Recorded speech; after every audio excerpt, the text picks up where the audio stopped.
નમસ્કાર મિત્રો આજની વિડીયોમાં વાત કરીશું દેશ અને દુનિયાના સુપરફાસ્ટ સમાચારની। સૌપ્રથમ વાત કરીએ તો સીએમ યોગીએ કહ્યું છે કે અયોધ્યાની સુરક્ષામાં કોઈ સમાધાન નહીં કરાય। સીએમ યોગી આદિત્યનાથે રામ મંદિરને લઈને બેઠક યોજી હતી, જેમાં તેમણે કહ્યું છે કે રામજીની પ્રાણ પ્રતિષ્ઠા અલૌકિક હશે।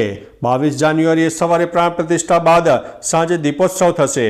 દરેક મંદિર રામ જ્યોતિથી ઝળહળી ઉઠશે। નાઇટ શેલ્ટરનું નામ નિષાદ રાજ અતિથિ ગૃહ રાખવામાં આવ્યું છે। સાઇન બોર્ડ પર 9 ભાષાનો ઉપયોગ કરાશે।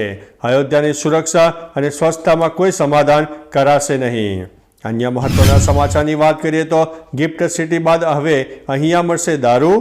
રાજ્ય સરકાર દ્વારા ગિફ્ટ સિટીમાં દારૂની પરમિશન આપ્યા બાદ હવે પ્રશાસન વિભાગે બીચ પર ટુરિઝમ વિકસાવવા માટે દારૂ પરમિશનની દરખાસ્ત કરી છે।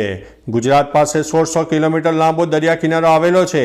જો અહીંયા દારૂબંધીની છૂટ આપે તો રાજ્ય બહારના અને વિદેશના પ્રવાસીઓ આકર્ષી શકાય। તેથી પ્રવાસન વિભાગે બેટ દ્વારકા, માધવપુર, માંડવી, શિવરાજપુર અને તિથલ બીચ પર પરમિશન મળે તેવી દરખાસ્ત કરી છે। અન્ય મહત્વના સમાચારની વાત કરીએ તો વિદેશ જવાના ક્રેઝમાં વધારો થયો છે। ગુજરાતીઓમાં વિદેશ જવાનો ક્રેઝ દિવસે ને દિવસે વધી રહ્યો છે। અમદાવાદ સ્થિત પ્રાદેશિક પાસપોર્ટ કચેરીએ વર્ષ 2023માં વિક્રમી 8.52 લાખ પાસપોર્ટ બનાવ્યા અને ઇસ્યુ કર્યા છે, જે છેલ્લા 6 વર્ષમાં સૌથી વધુ છે। વર્ષ 2022માં 6,24,384 પાસપોર્ટ જારી કરવામાં આવ્યા હતા।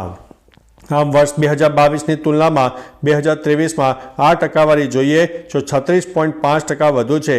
કચેરીના કર્મચારીઓએ 38 જેટલા શનિવાર અને જાહેર રજાઓમાં પણ કામ કર્યું છે। તો ચાલો મિત્રો, ફરીથી દેશ અને દુનિયાના સુપરફાસ્ટ સમાચાર લઈને મળતા રહીશો। ત્યાં સુધી અમને રજા આપશો। નમસ્તે।